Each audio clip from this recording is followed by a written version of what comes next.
Bridget Jones has been an iconic rom-com heroine for over 2 decades, a hilarious and uplifting champion for those of us who just can't quite seem to get our lives together. Her imperfections were always what made her so relatable, but what makes her story particularly unique is that it continues on. We get to see what happens after her happily ever after.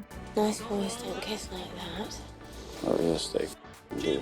And what Bridget finds isn't the perfect world she had always dreamed of, but more real life. Her own hang-ups and issues are still there, and didn't just disappear after the credits rolled the first time. No, can't go back and keep making same mistakes. Must keep moving forward and make new ones. Now, a 4th installment of the series has been announced, which means we'll get to see Bridget taking on a whole new stage of life, in a way that only Bridget can. I decided to take control of my life. So let's take a deeper look at the reasons why Bridget is still so relatable even all of these years later, and how getting to see her continue living her life after multiple happily ever afters provides such an important lesson for all of us. Plus, we'll unpack what we can expect from the new film, and why one very important person won't be in it. Most rom-com heroines, especially in the 90s and early 2000s era, were aspirational. They were beautiful, put together, if ever so slightly Hollywood frazzled, and were the kind of woman you could dream about wanting to be.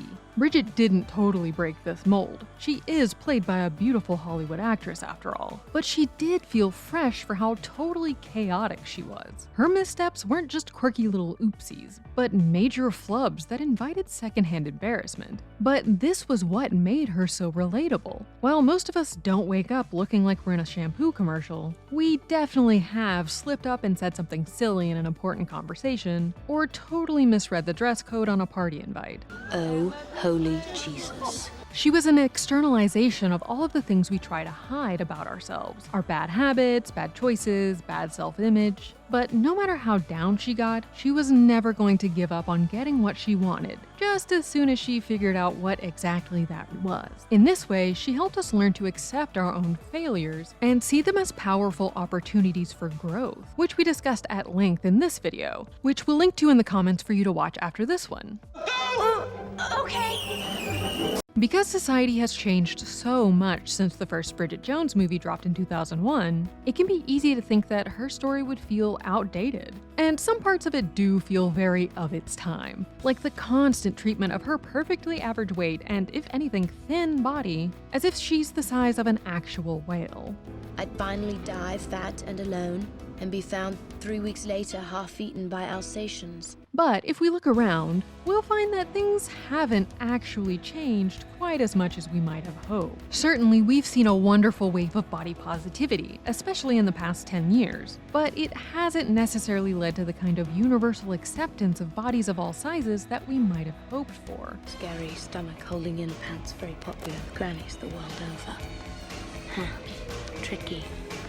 Very tricky. As Michelle Santiago Cortez wrote for The Cut, this was a result of it being co-opted by brands eager to capitalize on it, but unwilling to meaningfully expand their sizing. The case of Miu Miu's miniskirt is a perfect example. While Paloma Elsesser wore it on the cover of ID, the brand does not actually offer the skirt in her size, and had to make one custom for the shoot. Ads are still filled with incredibly thin models, and now we also have multiple social media feeds at our fingertips feeding us these kinds of images 24/7. And the fad diets of Bridget's era have been replaced with new so-called fast fixes like Ozempic. While the way we talk about it might have changed, the societal standards Bridget struggled with haven't really gone away. Resolution number 1. Obviously, we'll lose 20 pounds.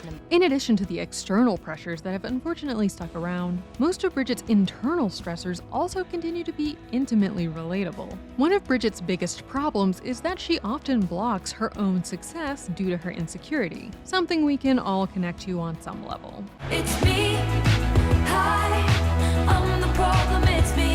She often looks for quick fixes instead of taking time to figure out the deeper root of her issues and come up with a solution. And will launch myself into frenzied keep fit regime. I'm allowing 4 weeks to reduce thigh circumference in order to squeeze lardy arse into teenage skinny jeans. She hyper-focuses on whatever new thing catches her attention that she thinks will finally be the thing to fix her. New men, random imperfections she needs to erase or hide away, a new skill she thinks will make her more interesting.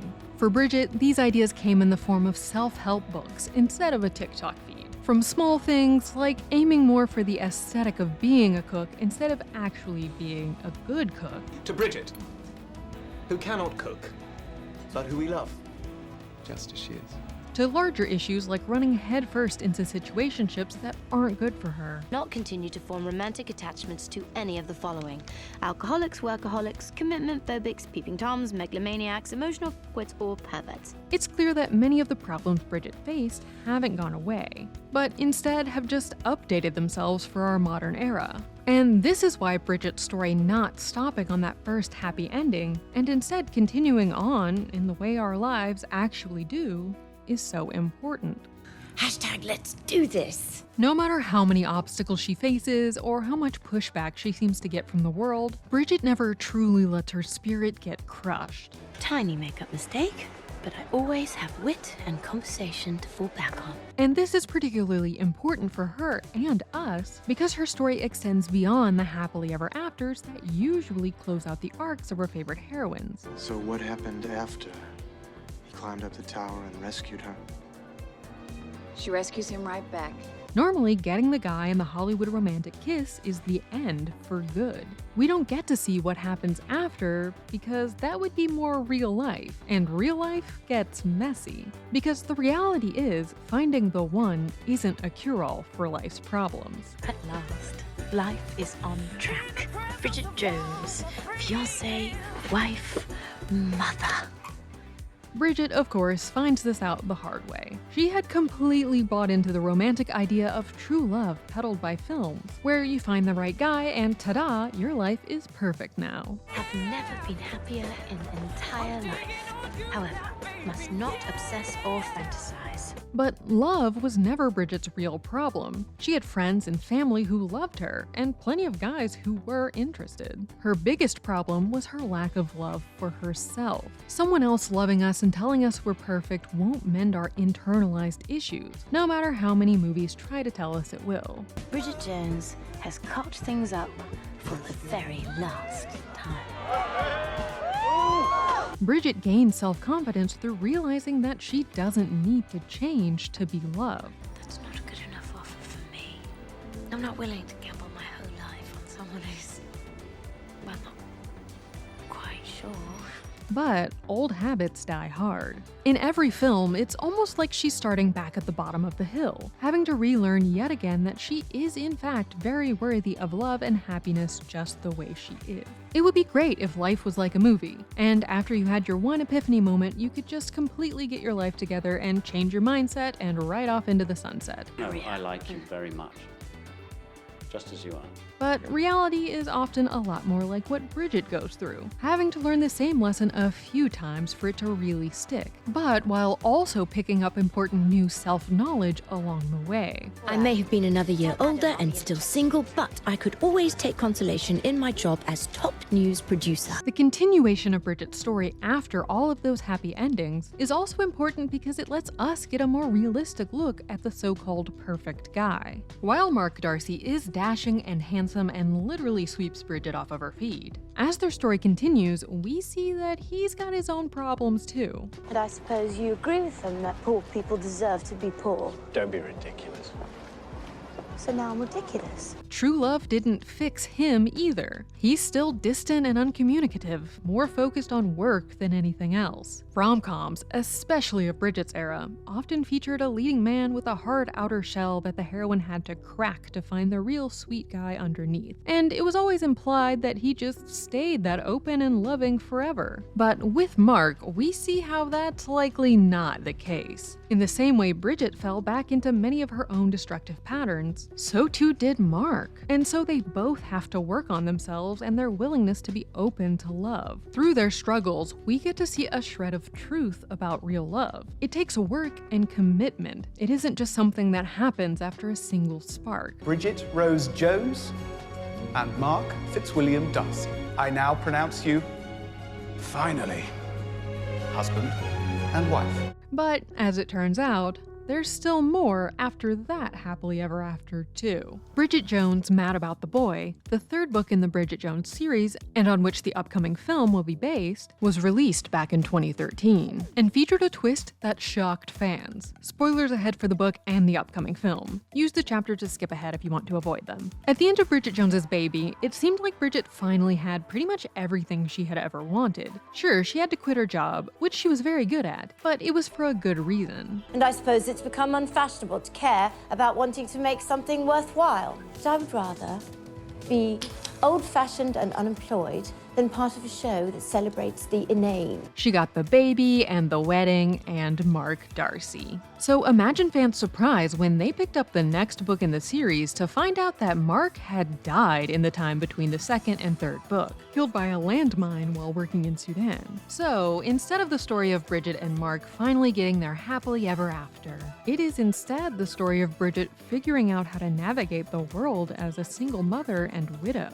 At first, one might think, how can they have a rom-com without that romance? We spent 3 whole movies waiting for them to truly be together, and now we'll never get it? Bridget's story was never really about her romance with Mark Darcy. Even when they were together, the story was more about her functioning in his absence. We could both come up with 100 reasons why we didn't make it. But in the end, I always felt that you were never there.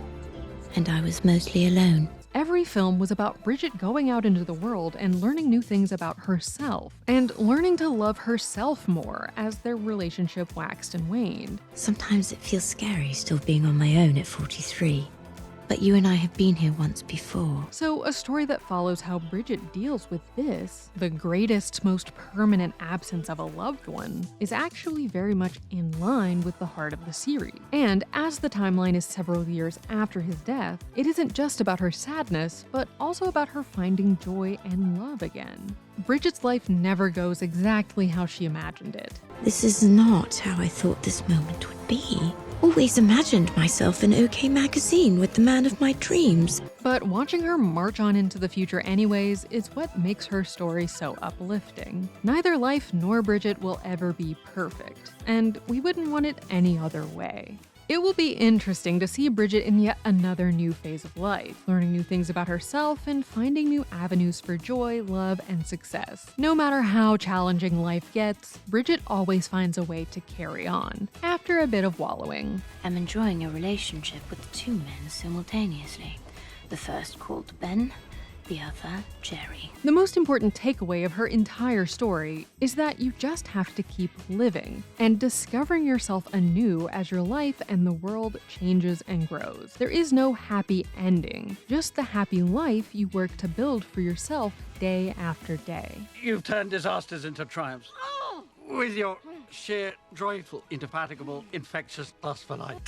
That's the take. Click here to watch the video we think you'll love, or here to check out a whole playlist of awesome content. Don't forget to subscribe and turn on notifications. And make sure to subscribe to our Patreon for exclusive new videos.